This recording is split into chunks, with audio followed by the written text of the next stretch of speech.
এই মহান ব্যক্তিকেইজন চৰকাৰে বা শিক্ষা বিভাগে নিৰ্ধাৰিত কৰি দিছে। এজন হৈছে বিষ্ণুপ্ৰসাদ ৰাভা, ডক্টৰ ভূপেন হাজৰিকা, জ্যোতিপ্ৰসাদ আগৰৱালা আৰু আমাৰ ৰবীন্দ্ৰনাথ ঠাকুৰদেৱ।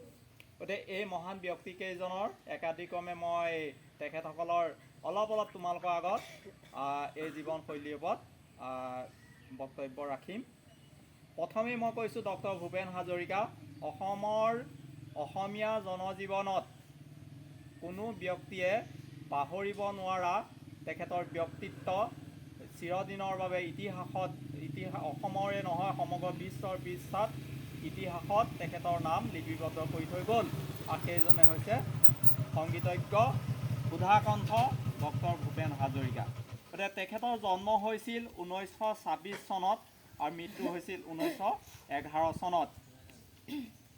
ইয়াৰ পিছত তেখেত এজন গায়ক আছিল, সুৰকাৰ আছিল, গীতিকাৰ আছিল, সংগীতজ্ঞ আছিল, চিত্ৰকৰ, লেখক, বিশ্ববিদ্যালয়ৰ শিক্ষক, চলচ্চিত্ৰ পৰিচালক আৰু আলোচনী সম্পাদক আছিল ডক্টৰ ভূপেন হাজৰিকা। আৰু তেখেতক আমি সুধাকণ্ঠ নামেৰে পৰিচিত।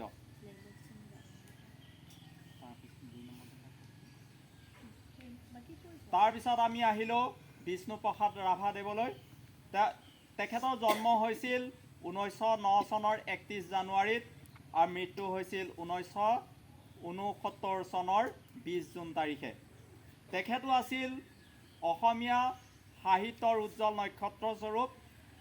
তেখেতে অসমীয়া সাহিত্য, গীত, কবিতা, সংগীত, নৃত্য, চিত্ৰকৰ, অভিনেতা, তাৰ উপৰিও এজন সুদক্ষ সংগঠক আছিল আৰু মুক্তিযুঁজাৰু আছিল। গতিকে নৃত্যশিল্পী হিচাপেও